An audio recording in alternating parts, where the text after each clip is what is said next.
All right, everybody, welcome into the channel, Black and Gold Breakdown, talking all things Pittsburgh Steelers. And today, Aaron Rodgers went on the Pat McAfee Show, and truthfully, I was putting this together, and I was like, why am I even gonna talk about this? Because he didn't say anything. Didn't really say anything of note, which I think the majority of us, really all of us, were hoping he would.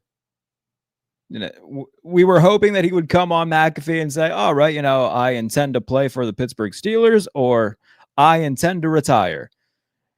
One way or the other. That would have been great. Instead, we got a lot of just word salad. He talked about the healing power of dolphins and said the word serendipitous in the first 37 seconds of the show, to which immediately I was like, oh God, it's going to be one of these. So, that's where we're at right now. Is he went on McAfee, didn't really say anything, and now we continue to wait with the NFL draft a week away. I'll say he said one thing that was, somewhat newsworthy. There are reports coming out that, he was hoping to get between $40 and $45 million, whatever it may be. He said he'll play for 10, which, I would say that's not nothing in terms of pricing, because there was a lot of Steelers fans in particular who were like, why would they give Rodgers $40 million a year? That feels like a waste. So, that's not nothing. He reiterated a lot too about, stuff going on in his personal life, pertaining to those around him. So it didn't sound necessarily like something that he was dealing with personally, rather someone close to him or in his circle was dealing with, that he wanted to, be there to help take care of. I'm not going to pretend to know what that was about, nor am I going to speculate too much on it. But that seems to be where we're at as a whole with the Aaron Rodgers thing. Let me fix my hat real quick. So that's where we're at. I don't know when this thing's going to end. I don't know. I would expect it to be within the week.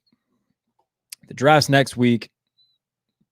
You would like to know who your quarterback is going into the draft.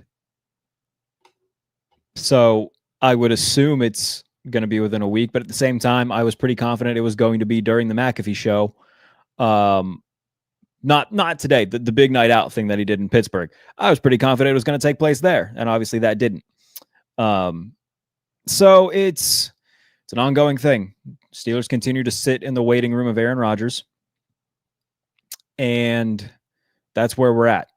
I know a lot of people are kind of fed up with it.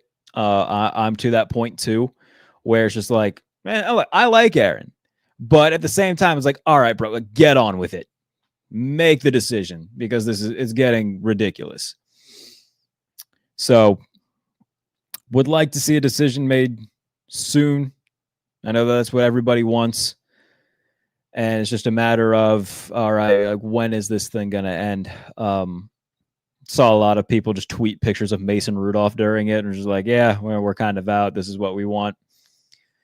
I still think it's going to be Aaron. The way that he was talking, like, all signs pointed to him like eventually joining the Steelers. I don't know if they've given him any sort of, like, hard deadline or anything like that.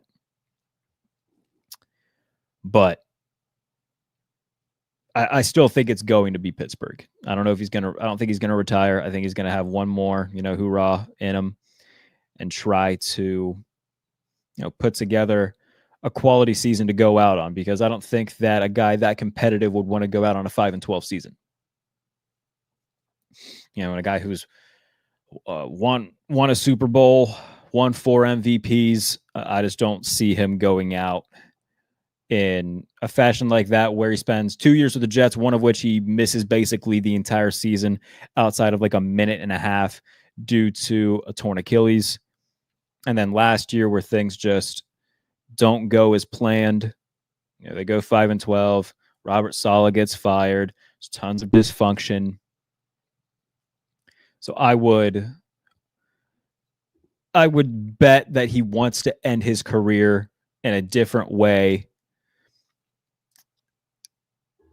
And he has a chance to do that with Pittsburgh. Doesn't necessarily mean they'll win a Super Bowl, but there's something to be said. Like similar to Russell Wilson, right? Where he had a couple bad years in Denver, goes to Pittsburgh, helps lead him to the playoffs. If I was Russell Wilson, and again, I'm not obviously, and I'm not gonna, pretend to know what his motivations are, but it's not going to get better than that. I think that he proved a lot of things that he needed to prove. I don't understand why you go to the Giants, who are in a far worse situation. You're not going to win as many games.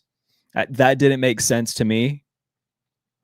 I don't think that Russ is going to, get any better than what he's at. And for Aaron Rodgers, I think it's a situation where he wants to kind of do the same thing where, all right, a couple bad years in New York. I don't want that to be the lasting memory that people have of me. Go to Pittsburgh, win 10 games, get to the playoffs, prove what I need to prove, and, ride off into retirement. I think that Aaron Rodgers at this point in his career has more to give than Russell Wilson does. Because again, the Jets didn't have a great year last year, but Aaron was still fine. 28 touchdown passes. And, especially in the last 6 weeks of the year, was playing well. And again, just all the signs point to he's going to sign with Pittsburgh. The training with DK Metcalf, going to the facility and talking to Tomlin and Art and Omar. For my money, he's still going to be a Steeler. But the constant waiting and all of just the nothing answers and the word salads and what did he say? Hold on. He said something during this thing that was just like, bro, all right, just get on with it. And I want to read it verbatim because it was funny. Where'd it go? Oh, so he said, and I quote, I can't remember what McAfee or one of his boys asked him, but his answer was, maybe that was hypothesized as something that was going to be a conversation. I was like, okay, dude, I'm done with this. This is embarrassing. I really carved out an hour of my day to maybe hope that this would finally end. And instead, he says something about hypothesizing conversations and whatnot. Like, bro, just get on with it. So, yeah. I think the majority of us who saw the announcement were like, probably nothing going to happen. And look, still hopeful. I was still hopeful. I was like, I would love to be wrong and him to, make his decision one way or the other here. That would be just lovely. So we don't got to keep talking about this. That didn't happen. And so we continue to wait. But if you want to have or to be part of the conversation, leave a comment. If you're watching on Twitter or YouTube, we'll get you in here. We'll start going. I'm done with Rodgers. The Steelers got friend zoned. Again, I still think it's going to be Aaron. I'm not going to pretend to know what's going on in his personal life or anything like that because I don't. Still think it's going to be him, though. Kaboli's pointed this out a few times. The Steelers wouldn't keep this thing going if they didn't have some inkling of he's going to sign. I think he kind of hinted at it himself where, again, he was like, yeah, some stuff in my personal life I wanted to deal with, and I didn't want this to, be a distraction for the team or for me. So I think he's taking care of what he needs to take care of, and then eventually he's going to sign with the Steelers. But the frustration for fans is warranted. Get ready, Jarrett. We see tanking. Brother, the Steelers don't tank. Not to say that they shouldn't, but they don't. If they didn't have a losing season with Mitch Trubisky and Kenny Pickett, they're not going to have one. Unless something goes drastically wrong, like injury-wise, they're not going to have one. Like, I'm as big a Tomlin, like they should move on from Tomlin guy as there is, but regular season-wise, he's going to get them to 9 wins. If anything, over the last 3 seasons has been proven, it's that. Like, they're going to win 9 games at least. If they weren't going to fall short of that with Pickett and Trubisky, they're not going to fall short of it. Like just historically poor quarterback play from those two, historically bad offensive coordinator Matt Canada. They still found a way to get to the postseason and not have a losing season, and that they're not going to lose game. They're not going to have a losing season. They're still going to win games. So, again, not to say that they shouldn't, but they're not going to tank. They don't do that. A bad season got us Ben. A bad season this year is very much required. Not necessarily. You look at how the top teams right now have their quarterbacks. Patrick Mahomes, the Chiefs traded up for him after being a playoff team, actually getting eliminated by Pittsburgh. When the Steelers beat the Chiefs 18-16 in Arrowhead, that following draft is when the Chiefs traded up to get Mahomes because they realized Alex Smith ain't it. Good regular season quarterback. He'll get you, 10, 11 wins, get you to the playoffs. Can't get to the Super Bowl with him. So the Chiefs traded up to get Mahomes after being a playoff team. The Bills traded up twice for Josh Allen after they were a playoff team. Because I think they had pick number 20. They traded up to pick 12. And then from 12, they traded up to 7.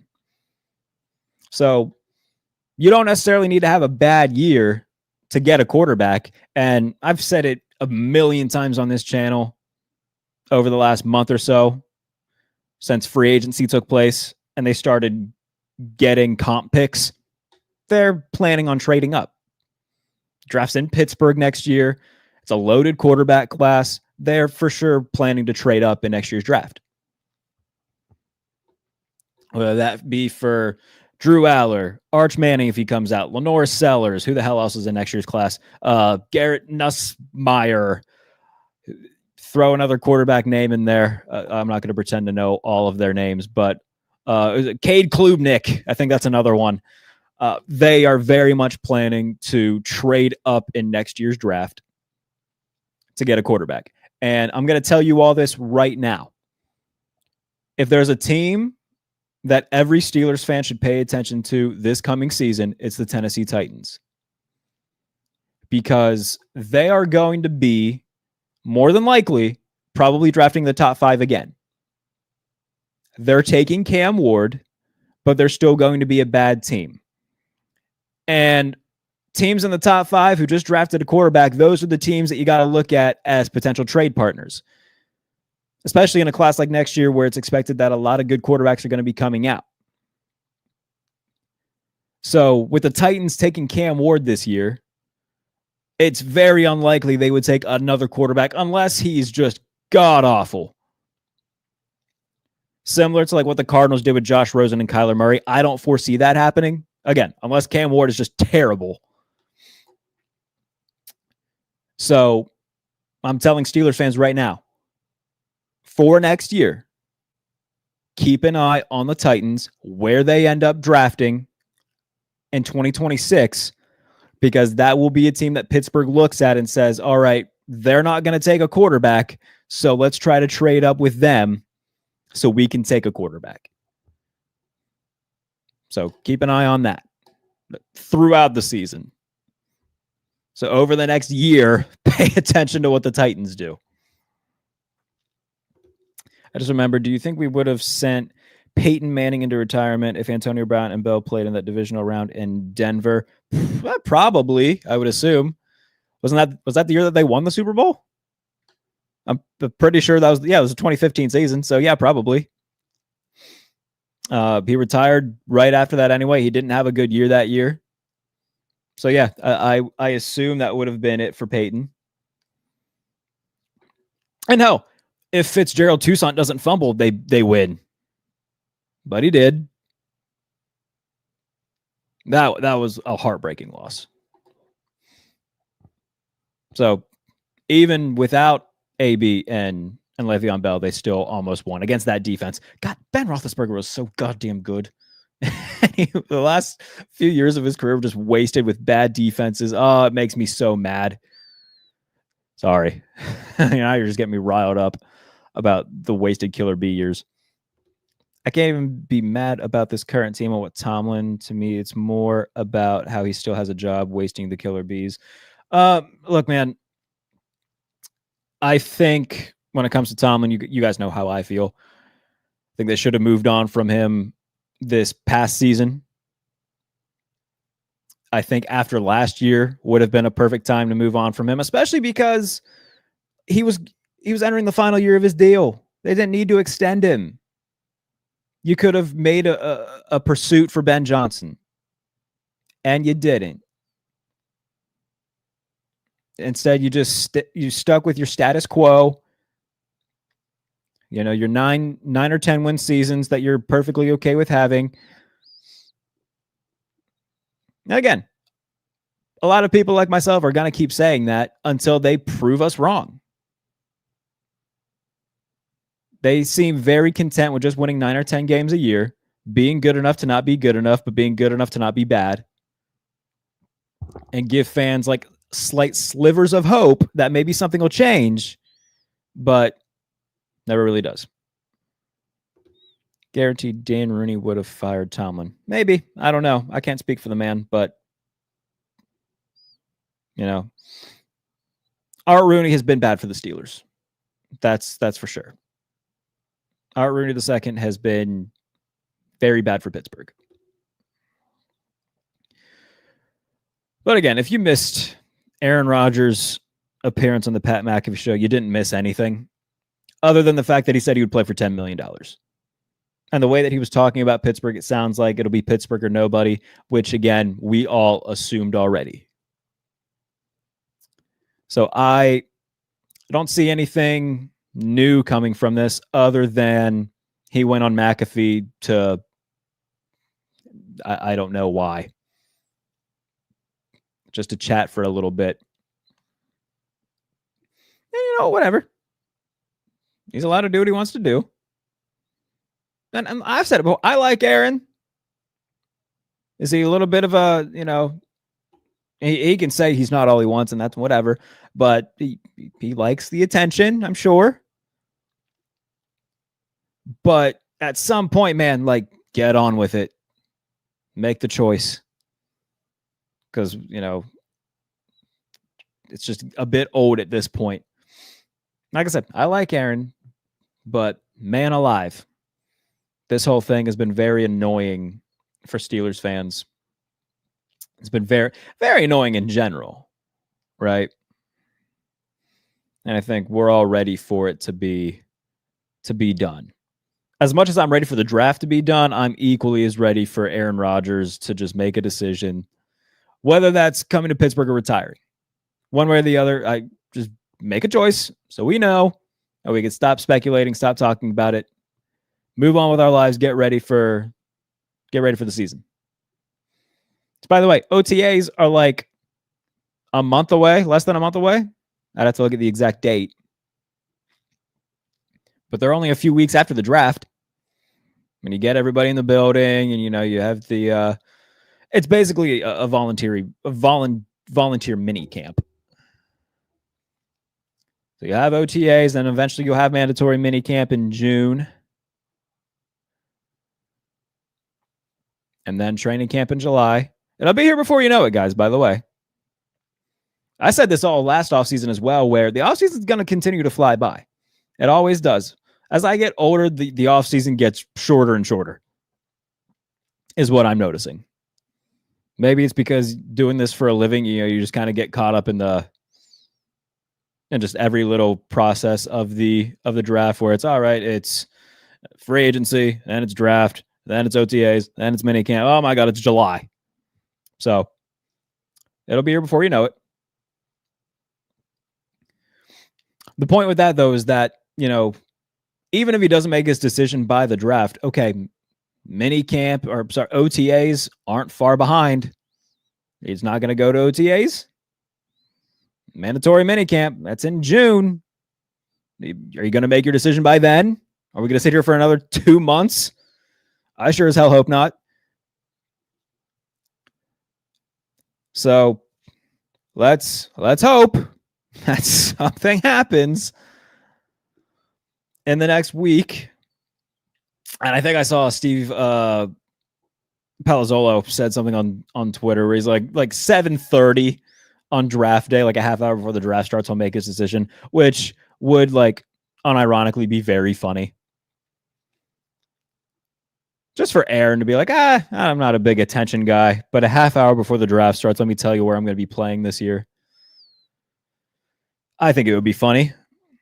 I'd very much prefer it to be before then, but this whole thing just needs to end as soon as possible.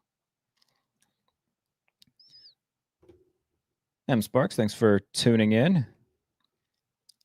And again, if you want to be part of the conversation, let me know what your thoughts are. Have any questions, leave them in the comments, whether you're watching on YouTube or Twitter. We'll get you on here and I'll answer whatever you say or ask to the best of my ability. If you're not already subscribed to the channel, please be sure to do that as well. I've been sitting at like the 1450 mark for a little bit. Would like to get to 2,000 before the regular season starts. I think that would be pretty neat. And if you like videos like this, as well as my national podcast, The Pump Fake, which apparently was ranked as the 42nd best NFL podcast by, who was it, Million Podcasts. I don't know how they rank things, but I saw that this morning. I thought that was pretty neat. So if you subscribe to the channel, it would make my little heart very happy. If you listen to The Pump Fake or watch it on here, you can listen to it wherever you get your podcast. You can stream it on here, whatever you do. Subscribe to the channel. It means a lot to me. Itchy nose. Getting all riled up about Aaron Rodgers. And I'm sure we're all kind of in a similar spot, right? Where whether you like Aaron or not, and like I said, I fall into the category of like, I like Aaron. He's not perfect by any means. He says a bunch of goofy stuff. Like I said, he kicked less than a minute into the show. He's talking about the healing powers of dolphins and said the word serendipitous. I was like, oh, it's going to be one of these, isn't it? Like, my Lord. Buddy, just tell us where you're going to play, please. Just say whether or not you're going to be a Steeler. Let me get on with my off season. Do the work I got to do. And like I've said before, it's his choice. I understand that. He doesn't have to do anything that I say or that anybody else says. Whatever. He's completely right when he says that. We're not in charge of it. We can bitch and moan all we want, and we will. We'll continue to do it. But that doesn't mean that it's gonna make him decide any faster. So it is a little bit, I shouldn't say a little bit, it's a big pain, especially when you're in the the content world like I am, where you're writing these things, you're trying to do a good job of covering the team, but a lot of it becomes repetitive. It's becoming similar to what the Ayuk stuff was last year, where so many people, we do this almost daily and just talk about, oh, well, maybe Brandon Ayuk, maybe not. And now it's, oh, maybe Aaron Rodgers, maybe not. And so it is very frustrating from a fan perspective just to keep having to deal with these types of things. But that's where we currently stand. And we're just going to have to keep waiting. E.T. Bell Akins, thank you for tuning in. Thank you for commenting. I feel like Rodgers always does one thing when it goes haywire. He either says it was out of context or goes on a rant about it was someone else's issue. Yeah, I mean, again, I don't know what happened behind the scenes with the Jets. I don't know what happened when he exited Green Bay. I try not to speculate on that type of stuff and try to paint certain people in a bad light. When it comes to stuff like that, obviously, if there's dudes who have been, accused of horrible things multiple times, then, it's all right. It's easy to look at somebody a little bit differently. But when it comes to like stuff like that with Aaron, like, I don't think he's a bad guy. I think that, he might be a little bit polarizing. Some people might find him difficult to deal with. And, whether that's the case or not, he has his own feelings about how things went down. Other people probably feel a certain way. He talked today on the McAfee Show about, going to New York, flying across the country to meet with the Jets and whatnot, and talk to Aaron Glenn, talk to the GM, and only having a 15-minute meeting when he expected it to be a few hours. And they told him right away, hey, we're going to go in a different direction. And some people would look at that and say, well, if they just texted him or called him, then it would be painted as, oh, you couldn't even tell it to his face. So I get what you're saying. Sometimes it does feel like there's a no-win situation for the people opposite of Aaron. But again, I try not to speculate too much when it comes to that because I don't know what happened. But it all does feel a little bit weird. But again, like, I don't have anything like horrid to say about him. I don't know him. Doesn't seem like a horrible guy.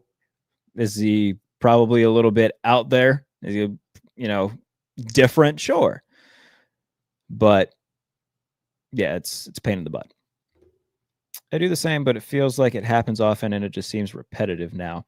Yeah, like I said, the way the stuff in Green Bay ended, I think that the Green Bay stuff, because you remember, like, he could have left Green Bay earlier. There was talks about him wanting to leave Green Bay because of his relationship with Brian Gutekunst. He felt like his voice wasn't heard, or he didn't have enough say into guys that he wanted to keep on the team compared to other guys that they were keeping. I think one of them was Jake Kumaro, who he thought would be a really good piece for the offense, and they let him go. How they dealt with getting rid of Jordy Nelson, he wasn't a big fan of. So, there were things that had built up in Green Bay that I think he just eventually got tired of. So I can't fault him too much there. On top of the fact that they never selected a receiver in the first round while he was there. Granted, they had Devontae Adams, who they didn't need to take in the first round, and he turned out to be a star. But the perception of not trying harder to get him high-end talent, those were all things that we discussed. And for a large part of it, a lot of us agreed with him. That, yeah, Green Bay hasn't done enough to help him. Yeah, the defense is bad. And the one time that he had a great defense in Green Bay, he won a Super Bowl. So, like, there was a time where we all agreed with Aaron. And I think that he is kind of, unfortunately a victim of circumstance where things like this do continue to happen. But I don't necessarily think that makes it his fault. I think that sometimes people are just a little bit unlucky, and he may have just found himself in the unlucky camp when it came to the ending of his time in Green Bay and then going to the Jets, which, to be fair, he kind of did decide to do. He went on McAfee and said, yeah, I want to go to the Jets. So some of that, falls on his plate where it's like, okay, you decided to go to the Jets. You knew that they were the Jets, and he still did it. So, I think that sometimes, or in a lot of situations here, he was just a little bit more unlucky than, and was willing to voice his frustrations rather than just sit with them. Jarrett, what do you think about going to the Jets and getting Jordan Travis? No. That's what I think. No, none of that. If Jordan Travis was good, like I think when it comes to late round quarterbacks, my answer almost always will be no. I had a thing for Joe Milton because he's athletic, has a huge arm. That's fine. Like, Jordan Travis is Jordan Travis. He might make a career for himself as a backup. That's great. The Pitt running back, I understand asking it, I guess, because, the Pitt affiliation. I don't know much about him. I saw a little bit of his highlights and whatnot when he came out of the draft. I don't watch Pitt football. So I'm not going to pretend to be an expert on this guy. Although I did see Pat Narduzzi in a coffee shop like 2 months ago. And I know for a fact it was Pat Narduzzi. He was wearing a gray crew neck that like a Russell football logo here tucked into, or it was either rolled, but he was wearing just plain black gym shorts. I was like, oh my God, that's 100% Pat Narduzzi. So yeah, like I don't have an opinion about the Pitt kid. I don't think that he's a difference. I don't think Jordan Travis or the Pitt kid are like difference makers. I think that Jordan Travis is going to be a backup. He might have a nice career as a backup, but yeah, I don't have an opinion on the Pitt kid.